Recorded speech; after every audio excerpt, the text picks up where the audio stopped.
This is what brings people to Winter Garden. You've got this epicenter of this amazing downtown area here with the brick paved roads and the small shops, but we're right next to Orlando, and even better, we're right next door to the theme parks. You get to enjoy it all. And here's what we're gonna do today. I'm gonna show you some of my favorite spots in Winter Garden. We're gonna cover the real estate market because that's why we're all here, right? And we're gonna talk about the overall feel of Winter Garden and why you think you should move here. And as always, this information is on the house.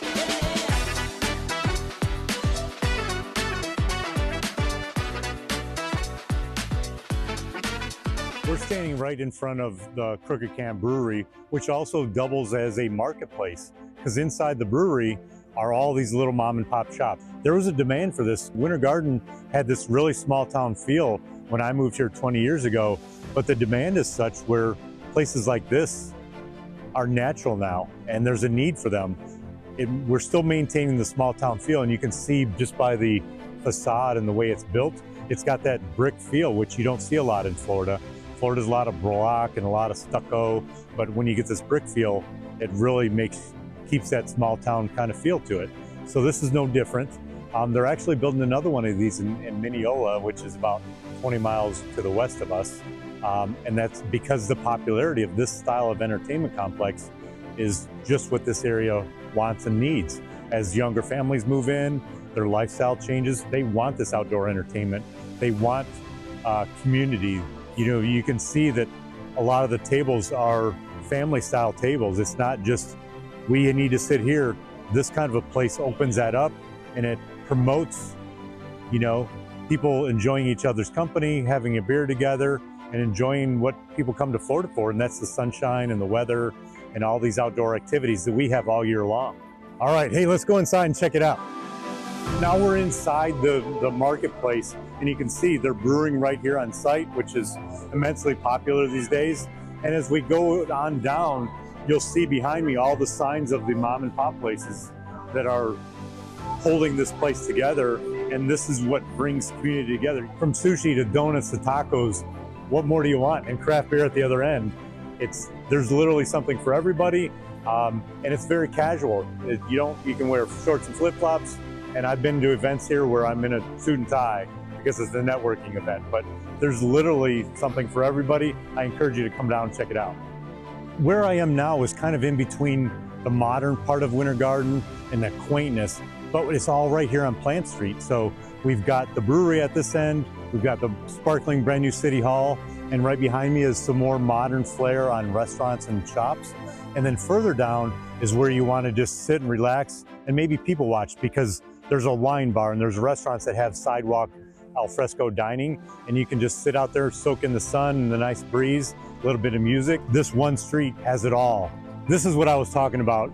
Some of the more modern feel to Winter Garden. You're gonna get this big city feel, but we're still right out here on Plant Street next to the brick buildings and the lake and the small town feel. But you get the best of both worlds here. You've got this nice green space where the kids can be playing while you're at happy hour, or maybe enjoying a bite with your friends, and all the kids can gather. We've got an Italian eatery right behind me, Mangioni's. This is just fantastic, and it's all year long. We've got water fountains that they can play in. Everything you want is right here in Winter Garden.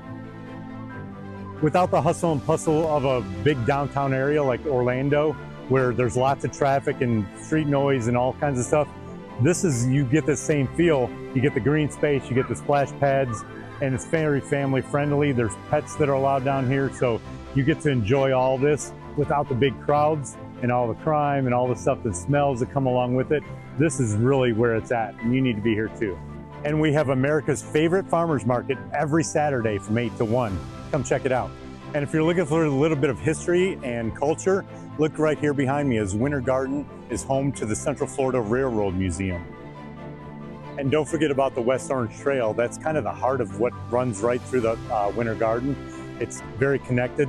So nature trails and bike trails and walking trails coming right through here, going down Lake Apopka, connecting Claremont and Winter Garden. You got to check that out too. Okay, but now I want to talk a little bit more about real estate, because that's why we're all here. Let's go take a tour of a house. So we're driving through and near downtown Winter Garden, which is completely different if you're looking at other parts of the suburbs like Claremont and Winter Garden, the newer sections. These homes are primarily built in the 40s, 50s, and 60s. So they're a lot smaller. They're obviously not as modern. Some of them are even wood frame. We've got a mix of stucco and wood frame homes. It's being gentrified a little bit here because the values have risen so much. Winter Garden's so sought after that some of these older homes are being torn down and replaced with more modern homes because the demand is there. We're in an area that is called the Golf Cart District, which means anywhere around the proximity to downtown, the golf carts are street legal. So you can drive them into downtown, go have dinner, drinks, meet friends, whatever you want to do, and it's all right here, accessible by golf cart. So that's super, super desirable because there's not very many areas in all of Orlando that you can do that on surface streets. You can do that within your community a lot of times, but not in the public streets a lot. So the desirability to be in this area is tremendous. And that just makes one more reason that you need to consider Winter Garden when you're looking for your next home. Here we are going to showcase a home near downtown Winter Garden. And this kind of showcases the different feel you're going to get from being near downtown, which again, Winter Garden was a small, very small community originally. It's expanded tremendously in the last 10 or 12 years. But this is a perfect example of a home built in 1970s, ranch style, smaller. We didn't have the two-car garages. We didn't really have a need for it then. So this is kind of atypical for that. But the proximity and the lifestyle is what you gain. So you're giving up some of that modern amenities in the home, but you've got the lifestyle living close to the lake, close to downtown. You can golf cart to all the restaurants and shops that you're looking to do and be back home and not waste any gas or anything. This home here is about just under 1,700 square feet. And at today's price, it's about $400,000. Now, the market may be different, you know, when you see this video or when this house actually sells, but the price points are going to be drastically different from downtown Winter Garden to some of the newer suburbs because you're buying new construction, the replacement costs are different and all those things. So this home though has been refreshed. It does have some of those modern amenities. You're not going to see the shag carpet and the green appliances when you walk in because they've updated it, and that's why it's at a price point where it's at. So, but this is what you might typically see and feel in these neighborhoods, more of a ranch style, smaller, because the lifestyle back then, this was more about you know, commerce. Winter Garden and Claremont, this area, because of the hills and the climate, we were known for the orange groves and the citrus shippers. So they would do a lot of that. So this wasn't a big family-friendly community back in the day. This is what was needed and what was desired, and this is what they offered.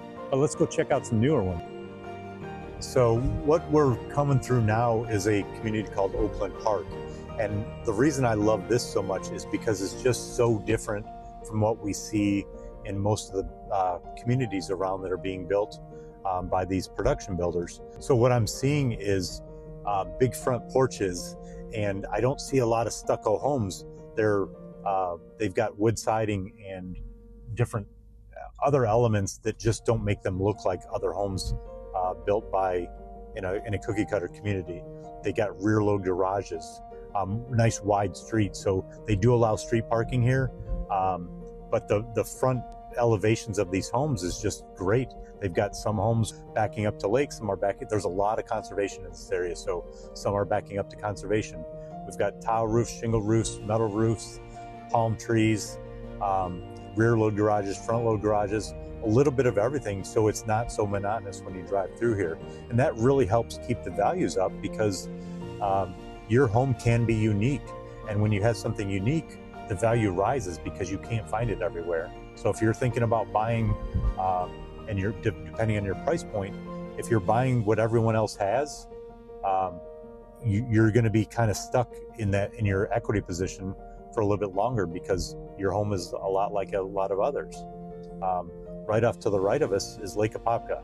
So this community sits right on the lake, although Lake Apopka is not really usable because of some chemical spill off that happened decades and decades ago because of the war. But the views and the serenity and the wildlife is very vibrant. So this community offers so much with design, element, convenience, functionality, and just overall appeal. So it's not all roses and unicorns in Winter Garden. I know I like to brag about the communities that I'm familiar with, that I live near, because I benefit from those and I get to see all the good stuff. But as an outsider looking in, I know there's going to be negatives, but it depends on you, what you find as a negative. I might find it attractive, you might find it negative. But obviously, because we are close to the theme parks, you're going to get increased traffic and tourism traffic because they naturally want to explore the area that's around here in case they want to move here. So while they're here, they're going to be in your backyard, driving through your neighborhoods, causing congestion on the roads, in your restaurants and your favorite shopping centers too. So that's one of the drawbacks to living here in a fast-growing area. Like I mentioned earlier, the population has tripled in the last 25 years in this small community, and that's kind of normal for anything around Orlando. Any suburb of Orlando has experienced that same growth. But besides the headaches with growth that we're trying to solve through infrastructure and future planning, that's the biggest drawback I can think of. Outside of it does get hot here, right? We are in Florida. Depending on when you're here, it's fantastic. We do have, we call them seasons, although we don't get snow and leaves falling all the time, but we do enjoy our winters here, are like your spring, typically where you're at probably. So we do enjoy some great weather, but if you come here in the heart of the summertime, you're gonna feel it. The humidity is a killer, right? And those are just a couple of the cons. The pros far outweigh any negativity that I can think of. So if you need more information on these, let me know, leave a comment, and I can dial in even deeper on any one of these communities or get the information that might be more important to you. And as always, this information is on the house.